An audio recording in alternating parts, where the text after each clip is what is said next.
What's up, everybody? It's your favorite 2-in-1 and 2-from-1's favorite nerd, and today we are looking at the reformatted Ebrius and Gravis, which is their Brawn and Guzzle. Now, I got this 2-pack mainly for the Guzzle, so that's what we're going to look at today. We'll look at the Brawn shortly thereafter, and we'll cover both transformations since they're just mold mates of one another. We will look at the bots in this video comparison-wise. We're going to talk about the figure, we're going to talk about the gimmick, which is cool, but first, we got to talk about accessories. So he comes with a gun, decent enough sculpt. It's the same, they comes with two, one for each figure, and they're identical, so no differentiations, and it's fine. And he holds it with tension by just wrapping the fingers around it, which isn't the most secure, but it's there. You can also store it on his back here at this peg end if you'd like. And of course, you can utilize that for the alt mode as well. He also comes with the swap out head, I guess is mainly just the front piece, if you'd so prefer. Detailings are the same. Sculpt is a bit different, so we'll show that here. Like this one has the more kind of wide-eyed look and then has the more serious look there. I like the wide-eyed look personally, but yeah, the black, the metallic color on the eyes, and then the kind of greenish bit all painted on. Gimmick-wise, it has the splitting torso so that Overlord can rip him in half, which is pretty cool. So let's talk about the figure.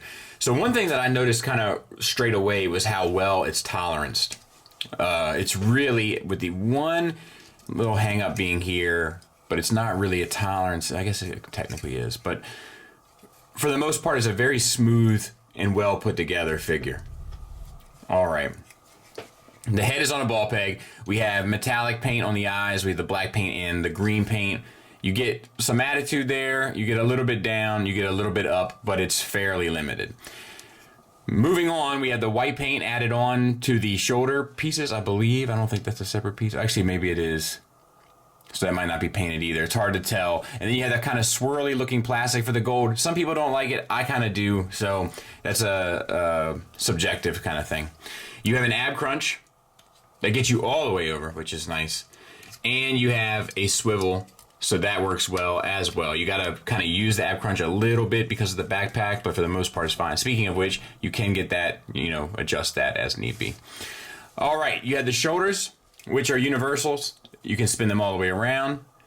The shoulder pads will move independently on a hinge, so you can also get that out to 90 degrees. And it has a butterfly joint, not forward, but reverse built in, which is nice on a hinge. Same on this side. Now, you have a bicep swivel just above the elbow. You have a single hinged elbow that gets you 90 degrees. You have a wrist swivel. Oh, no, you don't. No, you don't. I thought you did. You have a hinge, so you have a little bit of up down. The fingers are on a base pin knuckle. The index finger is individually articulated off of that pin. All of the fingers are independently articulated off of that base pin knuckle, which might be, honestly, overkill because you don't really need them to, especially when they're just always curled up. So they probably could have got away with just making the trigger finger separate, but they are separate. And then you have a ball peg thumb, which is fine. So that'll get you a swivel and up and down. All right. Plastic, no paint. I don't think, maybe you're right there is some, but for the most part, it's not a very well painted. It's not that it's not well painted. There's just not a lot of paint on this guy. You do have the little, nope, that's like hollows there too. So the paint on the head. Couple little silver details there, couple little stripes there, maybe the barrel. It's not a lot, which is kind of a bummer, especially at $115 for the two. All right, so universals for hips. You get out to the side for the full Van Damme and the full Monty, but the backpack kind of gets in the way. Then you have a thigh swivel. You have a knee, which even given the proportions of this guy, gets you 90 degrees, so that's nice.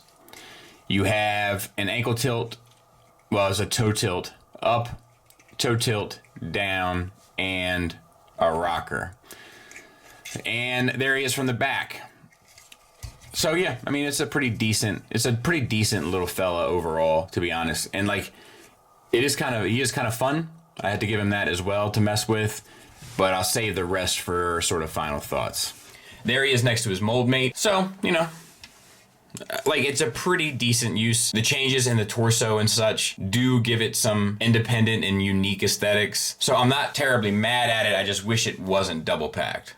Size comparison wise, there he is with my kind of wreckers / lost light shelf. So, you know, it's good. And I like that he's a little bit taller than Tailgate and Swerve, but, you know, definitely smaller than the rest. Like, that works for me. So let's get him transformed. Untab this stuff from the side of his arm. It can be a little bit of a struggle. Fold out these tank treads, fold in the collapsed hand. This will come back down and plug in further down the forearm. Okay, so same on this side. Untab, untab, fold the tank tread out, collapse the fist, fold that in, bring this down, tab that in to the lower part of the forearm. And then you can actually rotate this up, I believe. And we'll come back and sort that out. Make sure that the shoulder pads are kind of collapsed as well. For the legs, just collapse the toe and the heel together. Open up these panels here at the front and back. Spin them around the foot, rather, 180. Spin that to the side, come up, come down. Same for this side. Open up the front and back panels. Rotate the foot around 180. Collapse, collapse, come up, come down. Now you have to extend this piece, which is on a ton of flip-flaps, and tuck his head in, which brings the backpack up. Just bring it back down. Like, it shifts it up, and then you can peg the backpack into the back of the hips. That'll lock that into position. Then you can use your reverse butterfly, and that will tab in. And after you had the shoulder tabbed in, then you can use the forearm and tab that in there to the side of the chest. So once again, reverse butterfly, tab the shoulder in. That one's not quite in. There it is. And then bring the forearm down and tab that into the side. Cover. That's guzzle and cover for what it's worth. Worth. Good grief. And then make sure that you got this tucked back as nicely as possible. And this comes in, and this is supposed to tab onto there, but there. Oh, mine's not great. And then extend the barrel, and you're done. I'll clean it up. We'll take a look at it. And, you know, it's fine, right? I mean, it's kind of, you know, it's kind of a goofy tank in the comics as well. I think it does. I'd have to go back and look at the images, but I mean, to me, I definitely know what it's supposed to be when I look at it, but I'm not sure if it's quite right or not, but I think it's kind of close enough, I guess. There it is next to Tiger Tracks. It doesn't roll or anything, and you just sort of have the turret that goes up and down, and then, you know, in and out if you so prefer. There's just not a whole lot to talk about. You can kind of adjust the tracks and stuff if you'd like to kind of get it in different configurations. But for the most part, I mean, you're pretty much limited to it's a sad tank. Final thoughts wise, let's start with the negatives. And the first negative, and most glaring to me anyway, is the price point.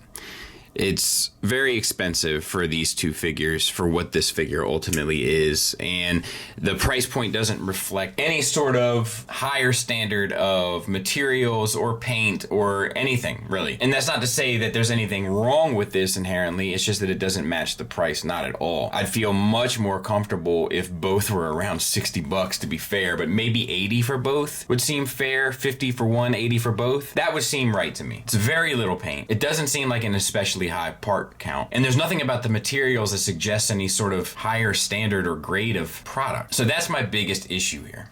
Positives wise, he's pretty fun to mess with. He's well articulated, he's well sculpted, and the build is well toleranced. Also, the engineering is fair, but it's nothing mind-blowing. Do I recommend it? No. Unless you really love the records, or you really love both of these representations, and you really want both, then I guess you'll be satisfied. It just doesn't seem like it's anything special. It's kind of a bunch of fine, which would be cool if the price point reflected that, but the price point doesn't. The price point reflects something greater than fine, which it's not. But it's well sculpted and it's a lot of fun for what it's worth. Thanks for listening. Thanks for watching. Until next time, take care.